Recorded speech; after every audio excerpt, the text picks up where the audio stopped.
नमस्कार दोस्तों, आज इस वीडियो में चर्चा करेंगे हम कक्षा 11वीं हिंदी अंतरा भाग 1 से टॉर्च बेचने वाले। इसके लेखक हैं हरिशंकर परसाई। इसके बहुवैकल्पिक प्रश्नों पर हम चर्चा करेंगे और इस पाठ के जो वीडियो है उसके डिस्क्रिप्शन में आपको पीडीएफ का लिंक मिल जाएगा, वहां से आप पीडीएफ भी डाउनलोड कर सकते हैं। तो चलिए चलते हैं प्रश्नों की तरफ। पहला प्रश्न है, टॉर्च बेचने वाले पाठ की विधा कौन सी है? यानी टॉर्च बेचने वाले जो पाठ है उसकी रचना की विधा क्या है?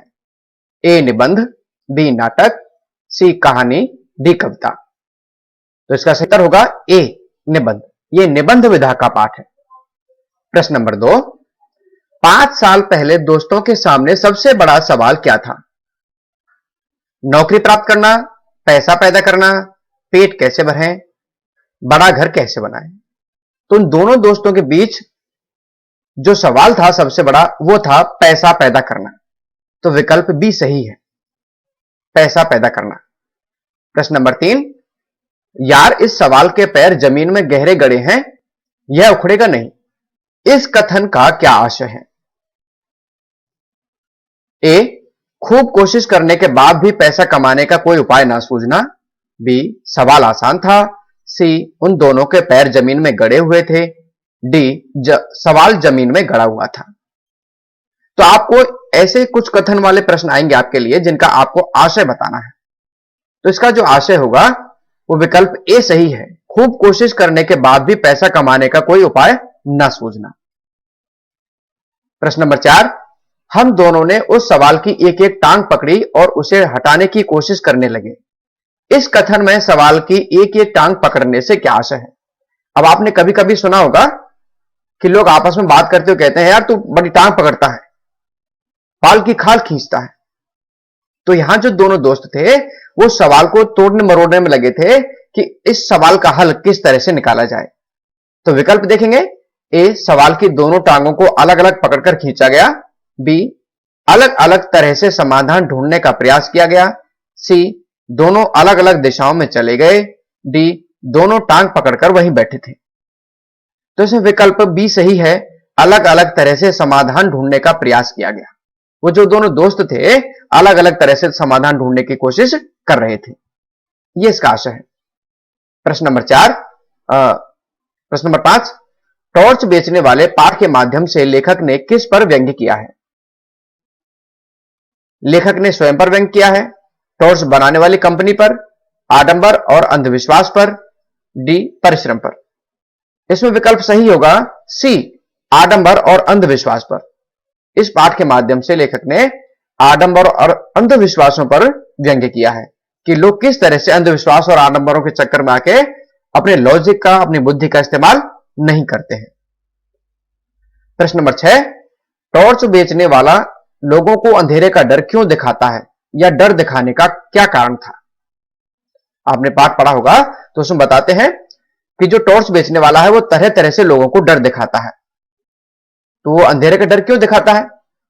अंधेरे का डर दिखाकर उन्हें लूटना चाहता था, अंधेरे का डर दिखाकर परचून का सामान बेचना चाहता था, अंधेरे का डर दिखाकर टॉर्च बेचना चाहता था, अंधेरे का डर दिखाकर भगवान के प्रति आस्था पैदा करना चाहता था।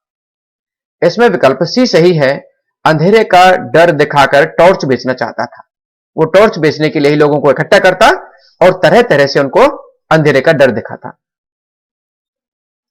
प्रश्न नंबर 7, भर दोपहर में भी अंधेरे के डर से कांपने लगते हैं, आदमी को डराना कितना आसान है। कथन के आधार पर बताइए कि निम्न में से कौन सी बातें लोगों पर लागू होती हैं? ए, लोगों में जागरूकता की कमी है, बी, अंधविश्वासों के कारण तर्कों का सहारा नहीं लेते, सी, डर का प्रतिकार नहीं कर पाते, डी, उपरोक्त सभी। तो जो ऊपर के तीनों ही विकल्प हैं वो तीनों ही बातें इसमें से उभर करके आती हैं कि जो लोग हैं, जनता है, उसमें एक तो जागरूकता की कमी है, ज्ञान की कमी है, और वो अंधविश्वास के कारण उन पर लॉजिक नहीं लगाते, तर्क नहीं लगाते, उनको डर रहता है, डर का प्रतिकार भी नहीं कर पाते, वो उनसे इतने डर जाते हैं कि उनका विरोध नहीं कर पाते हैं। तो इसमें विकल्प डी सही है, उपरोक्त सभी। प्रश्न नंबर 8, लोगों का अंधेरा दूर करने का टॉर्च बेचने वाले ने क्या उपाय बताया है? ए, टॉर्च, बी, पूजा, सी, ज्ञान, डी, निडरता। तो जो टॉर्च बेचने वाला है उसने अंधेरे को दूर करने का एक उपाय बताया था और वो था टॉर्च। प्रश्न नंबर 9, मेरी कंपनी नई नहीं है, सनातन है, इसका क्या आशय है? ए, सूरज छाप कंपनी बहुत पुरानी है, कंपनी का नाम सनातन है, वह लोगों की निंदा करता है, आध्यात्मिक उपदेश देकर लोगों को मूर्ख बनाना पहले से चला रहा है। तो ये जो बात कहता है, ये वो जो दूसरा जो संत बना हुआ था वो ये बात कहता है। तो इसमें विकल्प डी सही है, क्योंकि उसको पता है कि लोगों को आध्यात्मिक उपदेश देकर के हम आसानी से मूर्ख बना सकते हैं और उनसे बहुत सारा पैसा ऐंठ सकते हैं, और उसके पास बहुत सारी धन संपत्ति इकट्ठी भी हो चुकी थी। इसीलिए उसने कहा था कि मेरी कंपनी कोई नई नहीं है, यह सनातन है, बहुत पहले से चली आ रही है। विकल्प डी सही होगा। नंबर 10, टॉर्च बेचने वाले पाठ के लेखक कौन है? अभी आपको हर एक पाठ के लेखक और कवि का नाम याद रखना है, क्योंकि ये इसमें से कोई सा भी प्रश्न आपके लिए आ सकता है। ए, मुंशी प्रेमचंद, बी, सूर्यकांत त्रिपाठी निराला, सी, हरिशंकर परसाई, डी, रामधारी सिंह दिनकर। विकल्प इसमें सी सही है, हरिशंकर परसाई, ये व्यंग्यकार है। प्रश्न नंबर 11, टॉर्च बेचने वाले पाठ किस शैली में लिखा गया है? यह पाठ किस शैली में लिखा गया है? एक तो विधा अलग होती है और शैली अलग होती है। विधा निबंध विधा है इस पाठ की, लेकिन शैली कौन सी है? विवरणात्मक है, व्यंग्यात्मक है, संश्लिष्ट है, रहस्यात्मक है। विकल्प बी सही है, व्यंग्यात्मक निबंध है, क्योंकि इस पूरे पाठ में कथनों के माध्यम से व्यंग्य दिया गया है।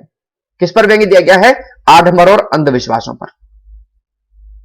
प्रश्न नंबर 12, लेखक ने टॉर्च की कंपनी का नाम सूरज छाप ही क्यों रखा?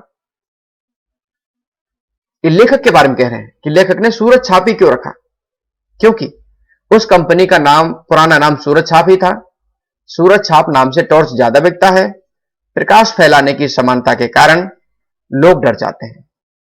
इसमें विकल्प सी सही है, प्रकाश फैलाने की समानता के कारण। प्रश्न नंबर 13, 5 साल बाद दोनों दोस्तों की मुलाकात कहां होती है?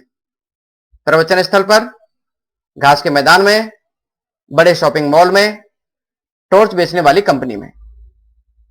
विकल्प ए सही होगा, प्रवचन स्थल पर।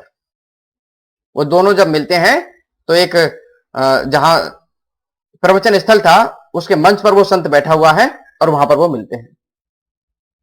प्रश्न नंबर 14, दोनों दोस्तों ने कितने साल बाद उसी जगह पर मिलना तय किया? 5 साल बाद, 6 साल बाद, 7 साल बाद, 8 साल बाद।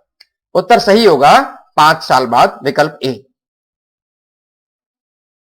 नंबर 15, पैसा कमाने के लिए दोनों मित्र जब अलग अलग दिशाओं में गए तो उन्होंने जाने से पहले क्या वायदा किया? ए, खूब पैसा कमाएंगे, बी, एक दूसरे से अधिक पैसा कमाकर दिखाएंगे, सी, अपने अपने अनुभव साझा करेंगे, डी, 5 वर्ष बाद इसी तारीख को पुनः यहीं मिलेंगे। तो इसमें विकल्प डी सही है, 5 वर्ष बाद इसी तारीख को पुनः यहीं मिलेंगे, उन दोनों ने यही वादा किया था। नंबर 16, आजकल सब जगह अंधेरा छाया रहता है, रातें बेहद काली होती हैं, अपना ही हाथ नहीं सूझता, यह कहने के पीछे टॉर्च विक्रेता का क्या उद्देश्य था? ए, लोगों में अंधेरे का डर पैदा करना, बी, रात के प्रति सहानुभूति पैदा करना, सी, लोगों के मन से रात के डर को दूर करना, डी, उपरोक्त सभी। तो इसका जो उद्देश्य था वो ए, लोगों में अंधेरे का डर पैदा करना था, जिससे कि वो अपनी टॉर्च को बेच सके। तो विद्यार्थियों, आपको वीडियो पसंद आया होगा। आपको 11वीं कक्षा के और 12वीं कक्षा के यदि और भी एमसीक्यू देखने हैं तो आप इस चैनल को सब्सक्राइब कर लें, और इस चैनल को आप सर्च करेंगे तो आपको सारे एमसीक्यूज में मिल जाएंगे। धन्यवाद।